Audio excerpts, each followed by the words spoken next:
Hola, buenos días. Nuestro equipo está conformado por Karen González, Ricardo Peña, Leonardo Laija, David Sánchez y su servidor Sergio Jiménez. Y el día de hoy les vamos a presentar un drama live sobre la construcción del Estado de Israel. Al final de la Primera Guerra Mundial, en la Conferencia de San Remo en 1920, los aliados tomaron control del Medio Oriente. Francia tendría control sobre Siria y el Líbano, y la Gran Bretaña sobre Palestina y Mesopotamia, siendo los judíos de los dos primeros países y los palestinos de los segundos.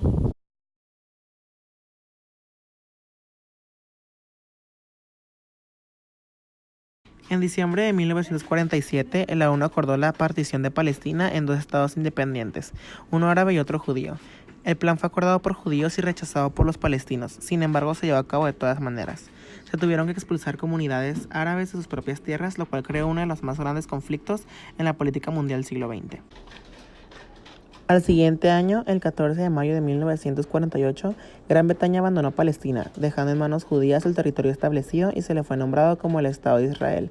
Entonces inició una guerra entre el recién formado Estado de Israel, apoyado por el país capitalista de Estados Unidos, y las naciones árabes que rodeaban el territorio: Irak, Transjordania, Egipto, Líbano y Siria, respaldados por la URSS. La guerra se prolongó hasta enero de 1949, resultando en una victoria y consolidación del Estado de Israel, que terminó obteniendo más territorio del previsto en el acuerdo con la ONU.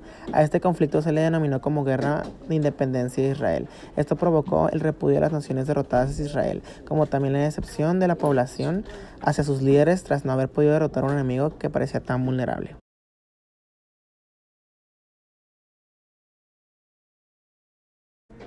Durante los primeros meses de 1949 se mantuvieron negociaciones directas, bajo los auspicios de la ONU, entre Israel y cada uno de los países invasores, excepto Irak, que se ha negado a negociar con Israel hasta la fecha, cuyo resultado fueron acuerdos de armisticio que reflejaban la situación al término de los combates. La provincia costera, la Galilea y todo Negev quedaron bajo la soberanía de Israel. Judea y Samaria, la Cisjordania, pasaron al dominio jordano. La franja de Gaza quedó bajo administración egipcia y la ciudad de Jerusalén quedó dividida, controlando Jordania la parte oriental, incluida la ciudad vieja, e Israel el sector occidental. Israel, Jordania, Egipto.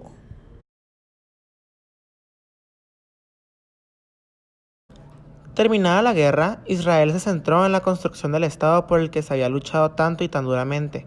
El primer parlamento de 120 bancas empezó a sesionar después de las elecciones nacionales, el 25 de enero de 1949, en la que participó cerca del 85% del electorado.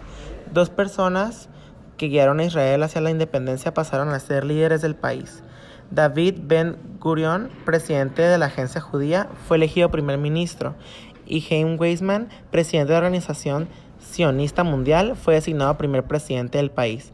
El 11 de mayo de 1949, Israel ocupó su lugar como 59 miembro de las Naciones Unidas. De acuerdo con el concepto de reunión de los exiliados, razón de ser de Israel, las puertas del país se abrieron en par, otorgando a todo judío el derecho de establecerse en Israel y obtener la ciudadanía a su llegada.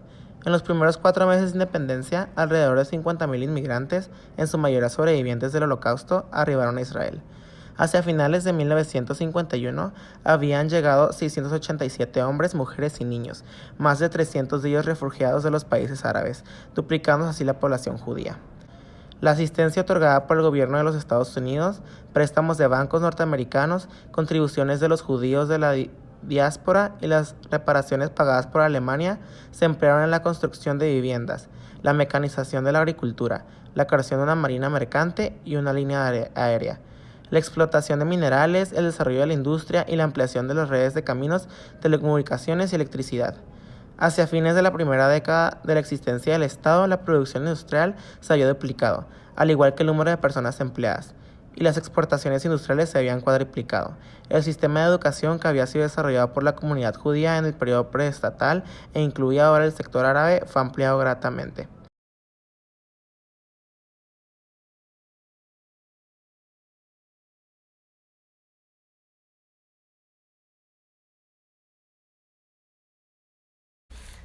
La Guerra de Yom Kippur, 1973.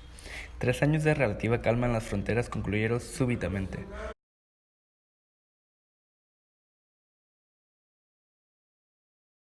Cuando Egipto y Siria lanzaron por sorpresa un ataque coordinado contra Israel el 6 de octubre de 1973, el día de Yom Kippur, la fiesta más sagrada del año judío. Durante las siguientes 3 semanas, las fuerzas de defensa de Israel lograron repeler a los atacantes y cruzaron el canal de Suez hacia el territorio de Egipto. 2 años de difíciles negociaciones entre Israel y Egipto y entre Israel y Siria llegaron a acuerdos de separación de fuerzas, según las cuales Israel se les retiró de partes de los territorios capturados durante la guerra. Segunda Guerra del Líbano.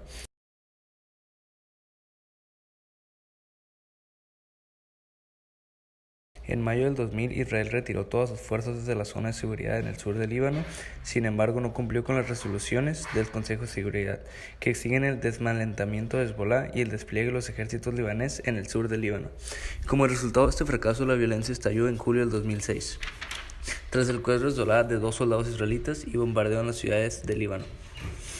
La lucha concluyó en agosto del 2006 y la resolución de 1701 se aprobó, pidiendo la liberación incondicional de los soldados israelitas capturados y despliegue de soldados por la FPNUL.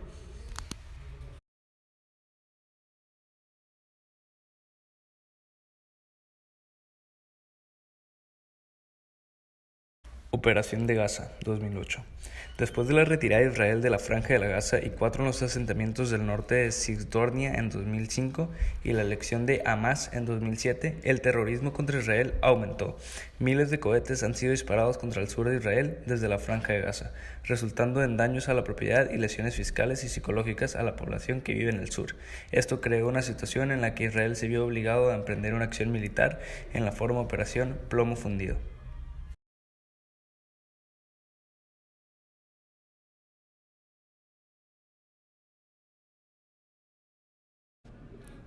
El terrorismo árabe y palestino se inició décadas antes de la independencia de Israel y continúa hasta ahora. Durante las 2 décadas anteriores a la Guerra de los 6 días, miles de ataques terroristas causaron una multitud de víctimas israelíes. Durante las décadas de 1970 y 1980, las varias organizaciones integrantes de la OLP lanzaron numerosos ataques dentro de Israel y en el exterior. Uno de los más notables fue el asesinato de 11 deportistas israelíes en la Olimpiada de Múnich en 1972.